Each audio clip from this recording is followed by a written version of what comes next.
At my school's college fair, my teacher asked me, "Why are you here? You're not going anywhere." "Oh yeah? Why's that?" I kept writing my email address, trying not to let her see how much her words stung. "Because you're Asian. No school's gonna want you." She said it like she was stating a simple fact about the weather. The UCLA representative's pen stopped moving mid-sentence. She'd been writing down information for another student, but now she was staring at Mrs. Myers with her mouth slightly open.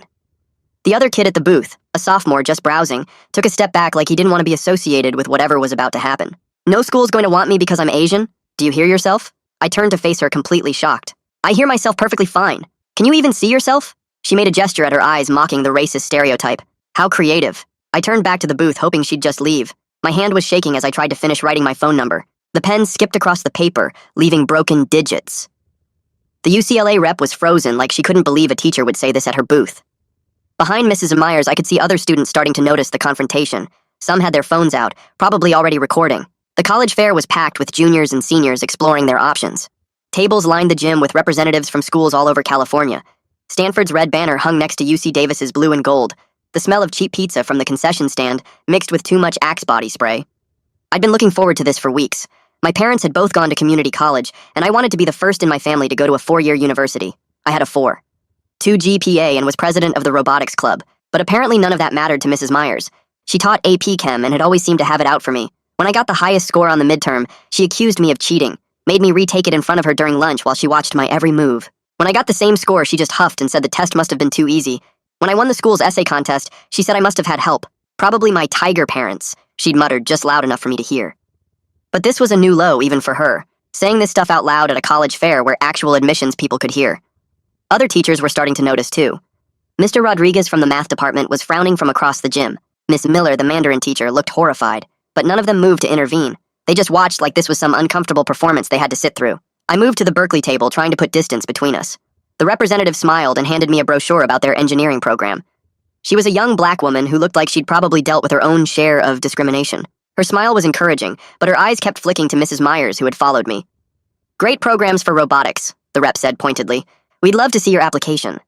I started writing my name on their mailing list when I felt a hand grab my arm. Mrs. Myers' fingers were like a vice around my bicep. Her acrylic nails pressed through my shirt and into my skin.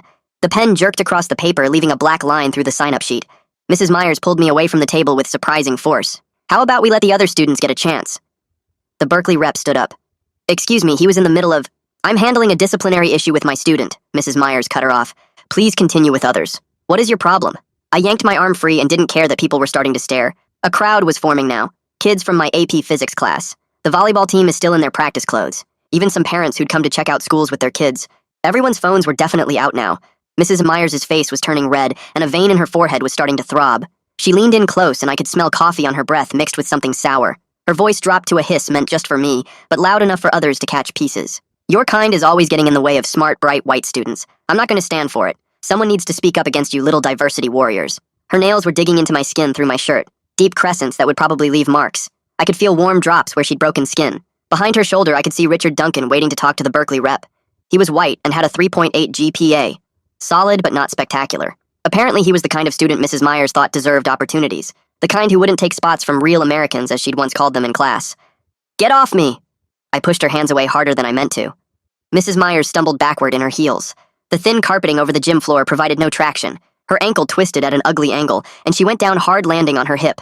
The crack when she hit was audible even over the general noise of the college fair. The sound she made was somewhere between a gasp and a scream.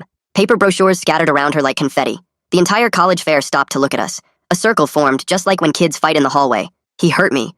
I repeat, "He hurt me." Security. "Colleges take notes, this student just hurt a teacher." She was practically shrieking from the floor. Her voice echoed off the gym walls. Every college representative in the building was staring. The Harvard table, MIT, every UC campus. All watching me standing over a fallen teacher. My future evaporating in real time. My heart dropped into my stomach. This was bad. Really bad. Pushing a teacher was grounds for expulsion. It didn't matter that she'd grabbed me first or said horrible racist things. All anyone saw was Mrs. Myers on the ground and me standing over her. The security guard rushed over along with Principal Castro. Mrs. Myers was holding her ankle and making these dramatic whimpering sounds. She kept pointing at me and telling everyone I'd attacked her unprovoked, that I'd gotten violent when she'd simply suggested I visit some safety schools. He assaulted me.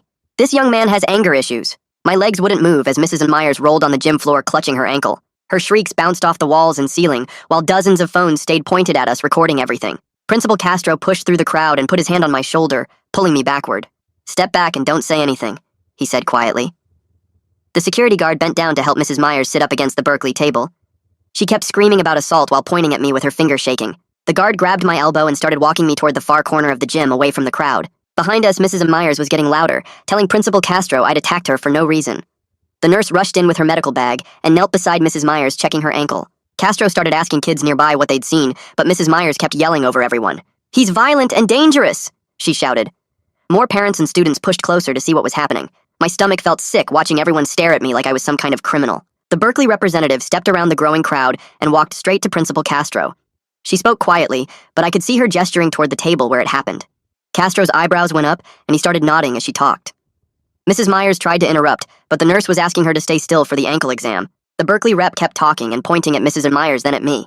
Castro's face changed from angry to confused as he listened. The nurse came over to me with her bag while the security guard stayed close. "Let me see your arm," she said. I rolled up my sleeve and showed her the deep red marks from Mrs. Myers' nails. 4 crescents had broken through the skin with small drops of blood.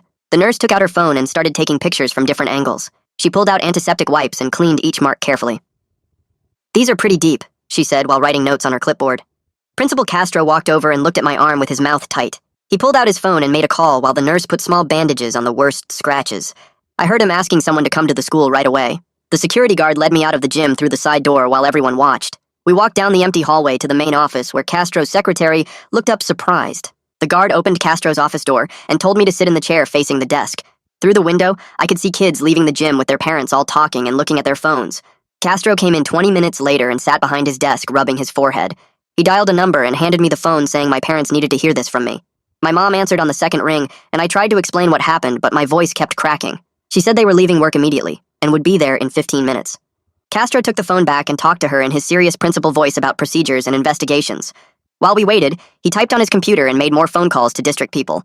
My phone buzzed nonstop in my pocket, with texts and notifications, but I didn't look at any of them. When my parents arrived, my mom hugged me tight, while my dad asked Castro what would happen next. Castro explained there would be a full investigation, but until then, I was banned from all school events and activities. My chest got tight, thinking about the robotics competition on Saturday that we'd been preparing for all semester. He said it was standard procedure when there was an incident between a student and teacher. My parents argued that I was defending myself, but Castro said his hands were tied by district policy. We left through the front office while other kids stared through classroom door windows. At home, I finally checked my phone and saw hundreds of messages and tags on social media. Most of the videos started after I'd pushed Mrs. Myers, so it looked like I'd just attacked her. The comments were brutal, with people calling me violent and saying I should be expelled. My parents made me eat dinner even though I wasn't hungry and kept asking if I was okay. Around 8 o'clock, my phone buzzed with a text from Joel Houston from my physics class. "Dude, I got the whole thing on video from start to finish," he wrote. He sent me a file that showed Mrs. Myers grabbing me first and even caught some of her racist comments. "Want me to post this or send it to Castro?" he asked. I saved the video to my phone and computer just to be safe. A few minutes later, Casey Nguyen messaged me on Instagram. "Hey, I write for the school paper and saw what happened. Can we talk about your side?" she asked. My parents were in the kitchen discussing whether we should get a lawyer. Mom thought we should stay quiet and let the school handle it, but Dad wanted to fight back publicly. I didn't know what to do, so I just didn't answer Casey yet. That night, I barely slept, thinking about how everyone at the school would look at me tomorrow. My phone kept lighting up with new messages and notifications that I couldn't bring myself to read. The next morning, I woke up to an email from the school counselor, Tiana Matthews. "I heard about yesterday's incident and want to check in with you," she wrote. "Please come see me during the first period for a mandatory meeting." She added that she was there to support me through whatever happened next. 2 days later, a thick envelope arrived from the school with Principal Castro's name printed on the return address. My hands shook as I tore it open and pulled out 3 pages of official letterhead covered in small print.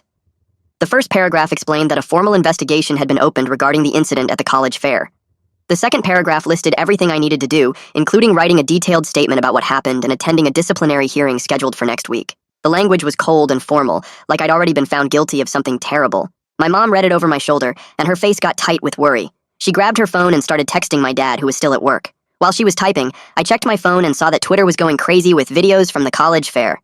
Most of the clips started right when I pushed Mrs. Myers, so it looked like I'd just attacked her out of nowhere. The comments were brutal, with people calling me violent and dangerous, and saying I should be expelled immediately. Someone had even made a TikTok with the video set to dramatic music that made me look like some kind of monster. My Instagram was flooded with messages from people I didn't even know calling me terrible names and saying I'd ruined a good teacher's career. I closed all my apps and opened my laptop instead to work on something productive. I pulled up Joel's complete video file and watched it again to make sure it showed everything clearly. The video started with Mrs. Myers making the racist eye gesture, and you could hear her saying that stuff about Asian students, not deserving spots at good schools. You could see her grab my arm first, and her nails digging into my skin before I pushed her away. I attached the video to an email for Principal Castro, along with the photos the nurse had taken of the nail marks on my arm. Then, I spent 2 hours writing out a timeline of every single incident with Mrs. Myers since the beginning of the school year. The time she accused me of cheating on the midterm and made me retake it during lunch. The comment about tiger parents when I won the essay contest. Every little dig and racist remark she'd made in class. I included dates and which other students were there who might have heard things. My email to Castro ended up being 4 pages long with all the details. The next morning, my phone rang with a number I didn't recognize, but the caller ID said it was from the district office. A woman named Madison Rogers introduced herself as the investigator assigned to my case. Her voice was calm and professional, and she actually seemed to want to hear my side of things, which was different from how Castro had acted. She explained that I had rights during this process, including having a support person present during any meetings and getting copies of all the evidence being reviewed. She asked if I'd be willing to meet with her in person to go over everything, and I agreed to come in the next day. After I hung up, Casey Nguyen texted me again, asking if we could talk. She said she wasn't trying to write some sensational story, but wanted to look into the bigger picture of discrimination at our school. She'd already filed a public records request for any previous complaints about biased behavior from teachers, though she explained that names would be redacted for privacy. She was working on a piece about systemic issues in the district and thought my situation was part of a larger pattern. I told her I'd think about it and get back to her. A week passed with more meetings and paperwork and stress. Then Madison Rogers called me with an update that made me sit down hard on my bed. The investigation team had reviewed all the evidence, including Joel's video, and confirmed that it clearly showed Mrs. Myers making racist gestures and grabbing me first before I defended myself. She said this significantly changed how they were viewing the incident, and that the focus was shifting from my actions to Mrs. Myers' behavior.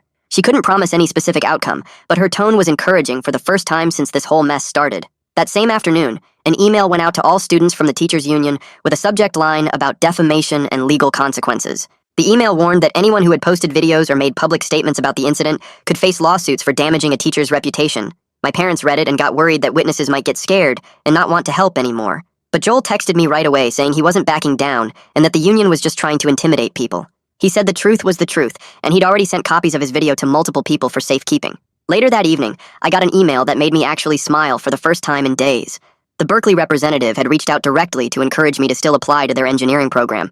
She wrote that she'd witnessed what really happened and would be happy to include a note with my application explaining the circumstances. She said the admissions committee understood that sometimes good students end up in bad situations through no fault of their own. Her support felt like someone throwing me a rope when I was drowning. The next day, I had my meeting with Tiana Matthews in her small office next to the main counseling center. She had tissues on her desk and motivational posters on the walls, but she didn't treat me like I was fragile or broken. We spent an hour creating a plan for how I could keep up with my schoolwork while dealing with all this investigation stuff. She helped me understand that none of this was my fault, and that standing up against racism was important, even when it was hard. She gave me worksheets for documenting everything properly, and taught me how to organize all my evidence in a way that would be clear and convincing. That night at dinner, my parents had a big debate about what we should do next. My mom wanted to handle everything quietly through the official channels because she was worried about retaliation if we went public. My dad kept saying that sunshine was the best disinfectant, and that keeping quiet, just let people like Mrs. Myers get away with this stuff. They went back and forth while I pushed my rice around my plate, not really eating. Finally, they asked what I wanted to do, and I told them I just wanted this to be over so I could focus on college applications and robotics and being a normal senior. That night, my phone started buzzing with notifications from Instagram and Twitter, and even my old Facebook account that I barely used anymore. Anonymous accounts were sending me messages calling me a teacher attacker and saying I was trying to ruin a good woman's career just to get into college. Some messages had slurs and told me to go back where I came from. I took screenshots of everything and added them to the folder on my laptop where I was keeping all the evidence. The messages kept coming all night and into the next morning. I turned off notifications but kept checking and documenting because Tiana had told me to save everything. I sat at my desk with my laptop open and started typing up every single thing Mrs. Myers had done since the beginning of the school year. The cheating accusation after the midterm went first with the date and time, and the fact that Mr. Rodriguez had been in the hallway when she made me retake it. Then the essay contest incident where she said my parents must have helped me. The time she gave me a C on a lab report that was identical to Richard's A+ report, except for our names. The comment about tiger parents during the parent-teacher conference that my mom heard. Every snide remark an unfair grade and suspicious coincidence. By the time I finished, it was almost 4 a.m, and I had 12 pages of incidents with dates and witnesses. The pattern was so obvious when you saw it all written out like that. Madison Rogers called the next afternoon to schedule our formal interview at the district office. Tiana picked me up from the school early and drove me there in her beat-up Honda Civic that smelled like vanilla air freshener. The district building was all glass and concrete with motivational posters in the lobby about excellence and diversity. Madison's office was small but neat, with a recorder on the desk and legal pads everywhere. She asked me to start from the beginning and tell her everything about my interactions with Mrs. Myers. Tiana sat next to me, taking her own notes and occasionally reminding me about details I was forgetting. Madison asked specific questions about dates and times and who else was present. She wanted to know exactly what Mrs. Myers said and did at the college fair. She asked about my grades in her class compared to other classes. She wrote down every name I mentioned as a potential witness. The whole interview took almost 3 hours. Madison told us she'd be interviewing other people over the next few days and that I should keep documenting any new incidents. The next week felt like forever, as Madison interviewed everyone who'd been at the college fair. Joel texted me after his interview saying he'd shown her the whole video, and she'd watched it 3 times taking notes. The Berkeley rep had given a statement over the phone about what she saw and heard. Even some teachers who'd been in the gym agreed to talk to Madison about what they witnessed. Casey published an article in the school paper about discrimination policies and investigation procedures without mentioning any names, but everyone knew what it was about. The article explained how the district was supposed to handle bias complaints and what evidence was needed for different outcomes. She included statistics about discrimination cases in our district over the past 5 years. The comment section online turned into a war between people defending Mrs. Myers and people supporting me. The school resource officer pulled me out of calculus to take my statement in his little office by the main entrance. Officer Delgado typed while I talked and asked a few basic questions about the physical contact. He looked at the photos of my arm and made copies for his file. He told me that based on the evidence, it seemed like self-defense and mutual combat at worst, so criminal charges were unlikely for either of us. Part of me was mad that Mrs. Myers wasn't getting arrested for assault, but mostly I was just relieved I wasn't going to end up with a record. My parents had been making calls all week and finally found an attorney who specialized in education law and discrimination cases. Vikram Anderson's office was in a strip mall between a Thai restaurant and a tax place, but his walls were covered with diplomas and awards. He reviewed all my documentation and watched Joel's video and looked at the screenshots of the anonymous messages. He said we had a strong case if the district didn't handle this properly and that Title VI violations were serious business. He drafted a letter to the district that afternoon demanding they preserve all evidence, including emails and security footage, and warning them about destroying anything. He told me to stay off social media completely and let him handle any communication with the district or media. He said one wrong post could hurt our case. The letter must have worked because 2 days later, the district announced that Mrs. Myers was placed on paid administrative leave pending the investigation. The substitute who took over AP Chem was this young guy fresh out of his teaching credential program who seemed nervous about the whole situation.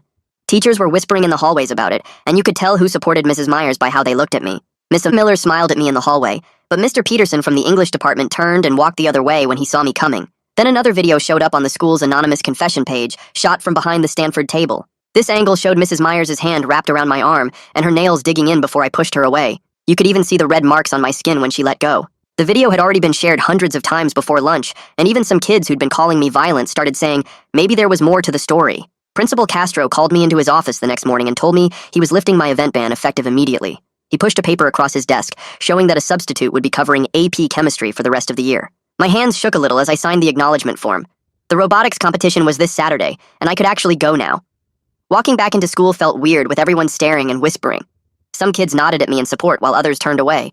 I headed straight to the robotics lab where my teammates were already working on our robot's arm mechanism. They all stopped what they were doing when I walked in. Jake put down his soldering iron and said they never doubted my side of the story. The others gathered around showing me the improvements they'd made to our code while I was banned. We spent the rest of the week preparing with this new energy and focus. Everyone stayed late calibrating sensors and running test programs. That Thursday night, my parents drove me to the district's college information session at the community center. The room was packed with juniors and their families, looking at display boards and collecting brochures. An admissions counselor from UC San Diego was giving a presentation about application requirements. She mentioned that students could include an addendum to explain special circumstances. After her talk, I approached her and briefly explained my situation. She assured me colleges understand context and that documented incidents wouldn't automatically hurt my chances. She gave me her card and told me to email her directly if I needed help. Meanwhile, Casey had been busy with her public records request to the district. She texted me Friday afternoon saying the documents came through. We met at the library where she spread out 3 separate complaint files about Mrs. Myers. One from 2019 where a Latino student said she graded him unfairly. Another from 2021 where a black parent complained about comments she made during conferences. The third from earlier this year about her telling an Indian student they should consider trade school instead. None of the complaints were sustained, and all 3 families eventually transferred to different schools. The pattern was obvious, but the district had protected her each time. The school board meeting that Tuesday was standing room only. Community members signed up for public comment with strong opinions on both sides. I sat in the back row between my parents trying to stay invisible. A white woman said Mrs. Myers was an excellent teacher being unfairly targeted. An Asian dad said the district needed to address its racism problem. A black mom demanded accountability for all the previous complaints. The board members just sat there taking notes without responding. Our community was completely divided, and it showed. After the meeting, Casey introduced me to someone she'd contacted through her journalism connections. He was an alumnus from 2015 who dealt with a discriminatory coach and now worked as a civil rights attorney in Sacramento. We met at a coffee shop where he helped me refine my written statement over 2 hours. He explained what details mattered legally and what could hurt my case. He rewrote sections to be more precise and factual without emotional language. The district scheduled a mediation session for the following Monday at their administrative building. Vikram met us there along with Mrs. Myers and her union lawyer. She sat across from me in a gray suit looking straight ahead. Her lawyer claimed she was just maintaining high academic standards for all students. He said her comments were taken out of context and that she never showed bias. The mediator tried to find middle ground, but Mrs. Myers wouldn't even acknowledge what she'd said. The meeting ended after 90 minutes with no resolution. Vikram wasn't surprised and told me not to let it break my spirit. That afternoon, he filed a formal hostile environment complaint with the district, demanding they create a safety plan for me. He included all the video evidence and witness statements showing the pattern of discrimination. He told them they couldn't sweep this under the rug or make me the problem. The district had 5 days to respond with concrete steps to ensure my safety at the school. Vikram also started preparing our Title VI complaint for the Office for Civil Rights. He warned me these federal investigations take months or even years to complete. We filed it that Friday with dozens of pages of documentation. Justice was going to be a marathon, not a sprint. Saturday morning arrived with perfect weather for the robotics competition at the convention center. Our team loaded the robot into Jake's dad's van and drove down together. The venue was huge with teams from all over the state setting up in their pit areas. We had 6 qualifying matches to prove ourselves for the elimination rounds. Our robot performed better than it ever had in practice. The arm mechanism worked perfectly, and our autonomous program scored maximum points. We made it to semifinals where we faced the defending champions. The match was close, but we lost by just 12 points. Still, we'd earned second place overall out of 48 teams. My teammates made sure I was in every celebration photo and team picture. For those few hours, I remembered what it felt like to just be a normal student. Again. Not the kid who pushed a teacher or the center of a discrimination case, just a robotics team member celebrating with my friends. Monday morning, I walked to my locker feeling pretty good about the weekend competition. The hallway was busy with kids rushing to first period. I spun my combination lock and pulled the door open. A folded piece of paper fell out and landed at my feet. I picked it up and unfolded it carefully. Someone had written a racial slur in black marker across the middle of the page. My hands started shaking as I stared at the ugly word. I looked around to see if anyone was watching, but everyone was just going about their normal morning. I took out my phone and snapped 3 pictures from different angles. The handwriting looked rushed and angry, with the marker pressing hard into the paper. I folded it back up and walked straight to Tiana's office. She was at her desk typing on her computer when I knocked. I showed her the note and watched her face go from confused to angry to worried in about 2 seconds. She took photos with her own phone and then put the note in a plastic bag from her desk drawer. We sat down and filled out a bias incident report together, adding every detail we could remember. She asked me if I had any idea who might have done it, but I honestly didn't know. Too many people had picked sides in this whole mess. The report went into my growing file of evidence that now took up half a drawer in her filing cabinet. That afternoon, I sat at my computer working on my college application addendum. I kept it simple and factual, just listing the dates and basic facts of what happened. No emotions or opinions, just the timeline of events. I referenced the video evidence and witness statements without going into detail. The whole thing was only 2 paragraphs, but it took me 3 hours to get the wording right. I emailed it to Vikram for review before submitting anything. He called me 20 minutes later and we went through it line by line. He suggested removing one sentence that might sound too defensive and adding a line about my continued academic performance. We made the changes together and he approved the final version. I saved it in 3 different places, just to be safe. Wednesday morning, Madison called my mom's phone asking if we could meet that afternoon. She said she'd completed all her interviews and would be making her recommendation to the district soon. My stomach twisted into knots as we drove to the district office. Madison met us in the same conference room where this whole investigation started. She had a thick folder on the table but kept it closed while she talked. She explained that she'd interviewed 23 people, including students, teachers, and the college reps. She'd reviewed all the video evidence and documentation we'd provided. Her tone was professional, but I caught something in her eyes that made me think things were going in my favor. She couldn't tell us her exact recommendation yet, but said the evidence was very clear about what happened. The waiting was killing me, but at least it sounded like someone finally believed me. 2 days later, the district scheduled a fact-finding meeting for the following Tuesday. The email said all evidence would be reviewed with attorneys present from both sides. My parents hired Vikram to represent me officially at the meeting. We spent the weekend preparing, going over every piece of evidence, and practicing potential questions. Vikram created a timeline on poster board showing every incident with Mrs. Myers dating back to September. He organized witness statements in a binder with tabs for easy reference. The meeting was held in the district boardroom with a long table and uncomfortable chairs. Mrs. Myers sat on one side with her union lawyer, and I sat on the other with Vikram and my parents. Madison presented her findings to a panel of 3 district administrators. She went through everything systematically, starting with Mrs. Myers' history of complaints against her. Then she showed the videos from multiple angles, clearly showing Mrs. Myers grabbing me first. She read witness statements from the Berkeley rep and other students who heard the racist comments. Vikram stood up and walked the panel through our evidence piece by piece. He showed the photos of my arm with the nail marks and broken skin.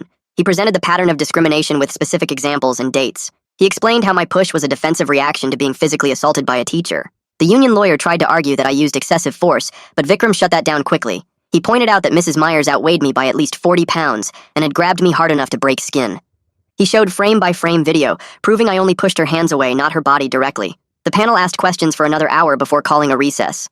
We waited in the hallway while they deliberated behind closed doors. My dad paced back and forth while my mom held my hand. Vikram stayed calm, reviewing his notes and preparing for whatever came next. After 90 minutes, they called us back in. The lead administrator read from a prepared statement saying the district found my push was defensive and justified given the circumstances. They were officially withdrawing any disciplinary action against me effective immediately. Relief washed over me so hard I almost started crying right there in the boardroom. But the administrator kept reading, and the next part was even better. They found Mrs. Myers had violated multiple district policies, including physical contact with a student and discriminatory behavior. They recommended mandatory bias training and formal disciplinary action to be determined by the superintendent. The union lawyer immediately said they would appeal, but at least there was finally some accountability. The news spread through school and the community within hours. Some kids came up to me in the hallway apologizing for believing Mrs. Myers' version. Others walked past me muttering about how I'd ruined a good teacher's career. Parents argued about it on the school Facebook page, with some saying justice was served and others claiming the district caved to political correctness. I learned pretty quick that documented evidence doesn't change some people's minds. They'd already decided what they wanted to believe, and nothing would convince them otherwise. A week later, the police called to say they were closing their investigation without filing charges against either of us. The officer said there wasn't enough for criminal assault charges in either direction given the circumstances. Part of me wanted Mrs. Myers charged for attacking me, but mostly I was just glad that part was over. Principal Castro called me into his office the next morning with a different energy than before. He said he was creating a student staff working group to improve how the school handles bias incidents. He wanted better reporting procedures and actual consequences for discrimination. He asked if I'd be willing to join as a student representative. I thought about it for a minute, weighing whether I wanted to stay involved in this mess. But maybe some real change could come from everything that happened, so I agreed to join. The first meeting would be in 2 weeks with 5 students and 5 teachers working together. That Friday, I got an email from the Berkeley representative who'd witnessed everything at the college fair. She encouraged me to apply and said she'd been impressed by how I'd handled such a difficult situation. She couldn't make any promises but hinted that my response to adversity had actually strengthened my application. An hour later, the UCLA rep sent a similar message saying she'd be happy to write a note for my file about what she'd observed. My college dreams suddenly felt possible again after weeks of thinking they were completely destroyed. Tiana called me into her office that Monday and slid a business card across the desk for a therapist who worked with students dealing with racial trauma. I took the card and made an appointment for that Thursday after school. The therapist's office was in a small building near the mall with plants everywhere and soft lighting that made me feel less nervous about being there. She asked me to describe what happened, and I found myself talking for almost the whole hour about not just the college fair, but all the other times too. The way my chest would get tight walking into AP Chem, knowing Mrs. Myers would find something wrong with my work. How I'd started recording her classes on my phone just in case she said something racist again. The therapist taught me breathing exercises and gave me worksheets about recognizing stress symptoms in my body. Walking back to AP Chemistry 2 days later felt weird with the substitute teacher, Mr. Franklin, standing where Mrs. Myers used to be.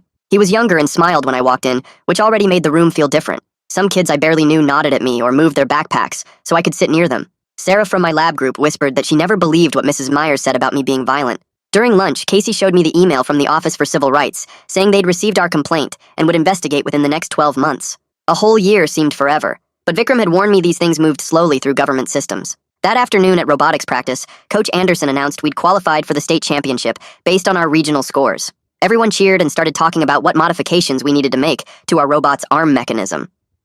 I threw myself into redesigning the grip strength calculations and testing different servo motors.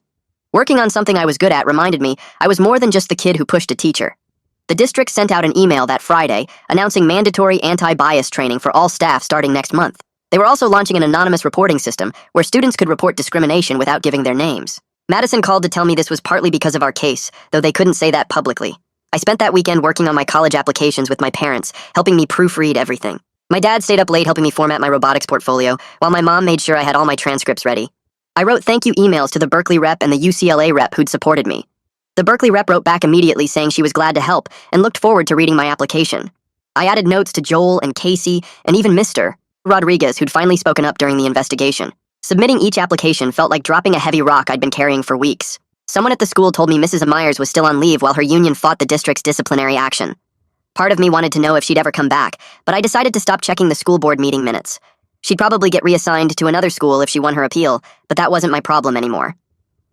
2 weeks before winter break, I got home to find a thick envelope from Cal State LA sitting on the kitchen counter. My hands shook as I opened it and read the acceptance letter offering me a spot in their engineering program. They were also offering a merit scholarship that would cover most of my tuition based on my grades and test scores. I sat at the kitchen table reading it over and over until my mom came home and started crying happy tears. That night, I actually slept through until morning, without waking up anxious for the first time since October. My parents took me out for Korean BBQ to celebrate, and my dad kept telling the waiter his son was going to be an engineer. The scholarship meant I wouldn't have to take out huge loans, even if the other schools didn't work out. Having one solid option made everything else feel less scary, and more like exciting possibilities instead of desperate needs. Well, folks, that's it from me today. Thanks for sticking with me and letting me throw my thoughts and questions out there along the way. I really appreciate it. Like the video, it helps more than you think.